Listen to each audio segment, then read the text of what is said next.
Hello everyone, welcome to education 24/7 channel. Friends, NCERT के series में हम लोग जो साइंस का चैप्टर पढ़ रहे थे, पिछले लेक्चर में हम लोगों ने शैडो के बारे में डिस्कस किया था और हम लोगों ने यह भी देखा था कि सिचुएशन में जो चेंज आता है। Hello everyone, welcome to education 24/7 channel. NCERT series में हम लोगों ने जो चैप्टर पढ़ रहे थे।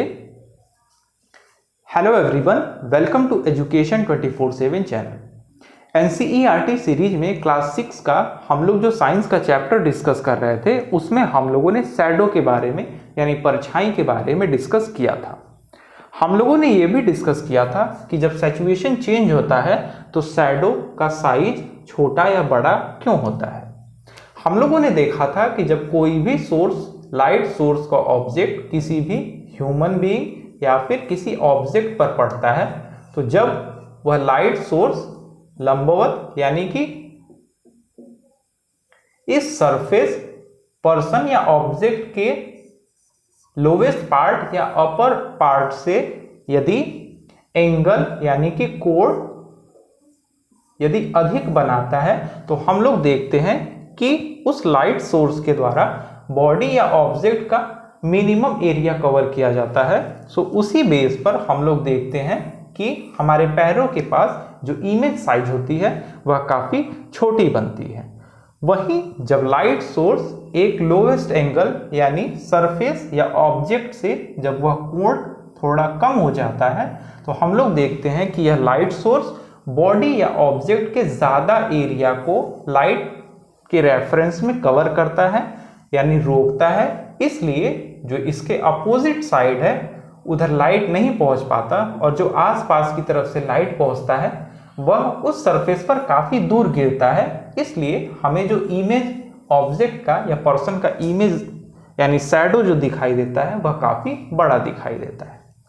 हम लोग इसका यूज़ रिफ्लेक्शन में करेंगे, बट रिफ्लेक्शन को पढ़ने से पहले हम लोग एक छोटा सा डेफिनेशन देख लेते हैं। हम लोग मिरर के बारे में पढ़ लेते हैं कि वास्तव में मिरर कैसे कहते किसे हैं। हम लोग अपनी डेली लाइफ में मिरर का यूज़ करते हैं। हम लोग अपने ऑफिसेज में, अपने घर में, अपने दरवाजों में, इवन अपने व्हीकल्स में और अपने फेस को देखने के लिए हम लोग मिरर यूज़ करते हैं। लेकिन हम लोग यदि मिरर की एक सिंपल डेफिनेशन दे तो हम लोग क्या दे सकते हैं, हम लोग उसके बारे में समझ लेते हैं। फ्रेंड्स, हम लोग देखते हैं कि मिरर की एक सिंपल डेफिनेशन क्या हो सकती है। हम लोग मिरर को जब ऑब्जर्व करते हैं तो हम लोग देखते हैं कि मिरर एक फ्लैट सरफेस होता है, एक फ्लैट सरफेस होता है जिसका जो फ्रंट पार्ट होता है, फ्रंट पार्ट पॉलिश्ड होता है, फ्रंट पार्ट पॉलिश्ड होता है एंड द बैक पार्ट, जो उसका बैक पार्ट होता है वो पेंट होता है या फिर कोटेड होता है।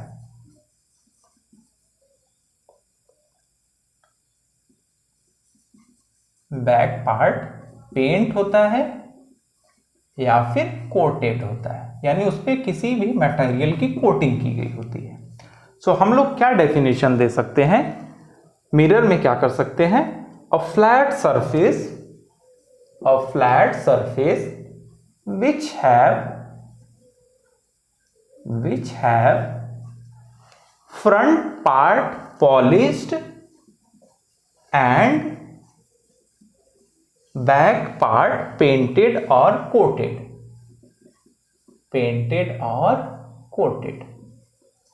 यानी मिरर एक ऐसा फ्लैट सरफेस होता है जिसका आगे का हिस्सा पॉलिश्ड होता है एंड द बैक पार्ट, जो पीछे का हिस्सा होता है, उस पे पेंट होता है या फिर कोटिंग की गई होती है। यानी एक ऐसा समतल सतह जिसका आगे का हिस्सा पॉलिश्ड तथा पीछे का हिस्सा पेंट या कोटेड होता है, हम लोग ऐसे फ्लैट सरफेस को क्या बोलेंगे, हम लोग उसको मिरर बोलेंगे।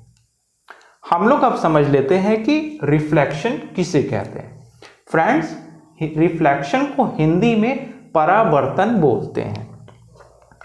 हम लोग देखते हैं कि फ्रेंड्स जब किसी भी मिरर पे किसी ऑब्जेक्ट या पर्सन का इमेज बनता है तो हम लोग देखते हैं कि उस मिरर या फ्लैट सरफेस से जो इमेज है वह रिफ्लेक्ट होती है, तभी उस फ्लैट सरफेस पे इमेज बनता है। फ्रेंड्स लेट सपोज यहाँ पर एक फ्लैट सरफेस है यानी एक मिरर है। हम लोग देख लेते हैं कि यहाँ पर कोई ऑब्जेक्ट या फिर कोई पर्सन है। इस ऑब्जेक्ट या पर्सन का जो लाइट है फ्रेंड्स, इस ऑब्जेक्ट या पर्सन का जो लाइट है वह इस फ्लैट सरफेस पे पड़ता है, इस फ्लैट सरफेस पे पड़ता है। फ्रेंड्स जैसे ही यह इस फ्लैट सरफेस पर पड़ता है हम लोग देखते हैं, हम लोग एक इमेजिनरी लाइन मान लेते हैं फ्रेंड्स। हम लोग इसको इसी फ्लैट सरफेस पे हम लोग एक परपेंडिकुलर डाल देते हैं फ्रेंड्स। हम लोग इस पे एक परपेंडिकुलर डाल देते हैं। फ्रेंड्स हम लोग देखते हैं कि ये ऑब्जेक्ट, इस ऑब्जेक्ट या पर्सन की जो लाइट है जितने एंगल से इस वर्टिकल लाइन के रेफरेंस में जितने एंगल से इस फ्लैट सरफेस पे गिरती है फ्रेंड्स, उतने ही एंगल से ये क्या करती है, वापस चली जाती है। यानी जिस एंगल से यह इस फ्लैट सरफेस पर गिरेगी उसी एंगल से वह वापस चली जाएगी। सो हम लोग क्या बोलेंगे फ्रेंड्स कि किसी ऑब्जेक्ट या लाइट सोर्स का जो लाइट है किसी फ्लैट सरफेस पर गिरना, यानी इस फ्लैट सरफेस पर गिरना और गिरने के बाद रिटर्न वापस चले जाना, हम लोग उसको क्या बोलेंगे, उस लाइट या ऑब्जेक्ट का रिफ्लेक्शन बोलेंगे। फ्रेंड्स इसी रिफ्लेक्शन की वजह से हम लोगों को हमारा इमेज या फिर किसी ऑब्जेक्ट का इमेज हमें किसी मिरर में दिखलाई देता है। यहाँ पर नोटिस इंपॉर्टेंट फ्रेंड्स अगेन करने वाली बात है कि इस वर्टिकल लाइन के रेफरेंस में जो लाइट या रेज इस फ्लैट सरफेस पर पड़ती है, इस वर्टिकल लाइन के रेफरेंस में यह जो एंगल यानी कोण बनता है फ्रेंड्स, जो रेज या लाइट फ्लैट सरफेस से स्ट्रक यानी टकरा कर जो वापस जाती है उसका एंगल भी सेम होता है। हम लोग देखते हैं फ्रेंड्स जैसे जैसे हम लोग इस ऑब्जेक्ट या पर्सन का एंगल जैसे जैसे इस फ्लैट सरफेस से कम करते जाते हैं, लेट सपोज हम लोग इसको ए मान लेते हैं फ्रेंड्स। यह जो लाइन है यह फ्लैट सरफेस के जितना पास आती जाएगी, यह जो लाइन है, यह लाइन इस फ्लैट सरफेस इसके जितनी पास आएगी, यह जो लाइन है, यह जो लाइन टकराकर वापस जा रही है, यह जो लाइन टकराकर वापस जा रही है वह उतनी ही दूर जाएगी। यानी यह लाइन इस फ्लैट सरफेस की जितनी पास होगी, यह लाइन इस फ्लैट सरफेस से होकर उतनी ही दूर जाएगी।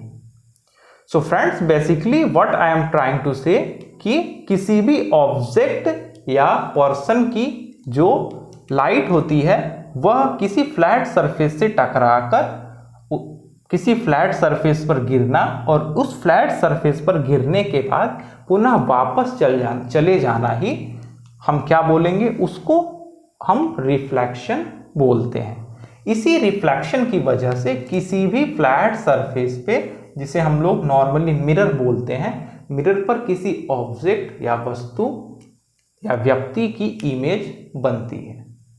सो फ्रेंड्स आई होप आपको चीज़ें समझ में आई होंगी। सो फ्रेंड्स इस लेक्चर में इतना ही था। अगर आपको लेक्चर पसंद आया तो आप वीडियो को लाइक, शेयर और कमेंट बॉक्स में अपने प्रश्न और सुझाव हम तक ज़रूर दीजिएगा। सो मिलते हैं अगले वीडियो में, तब तक के लिए गुड बाय।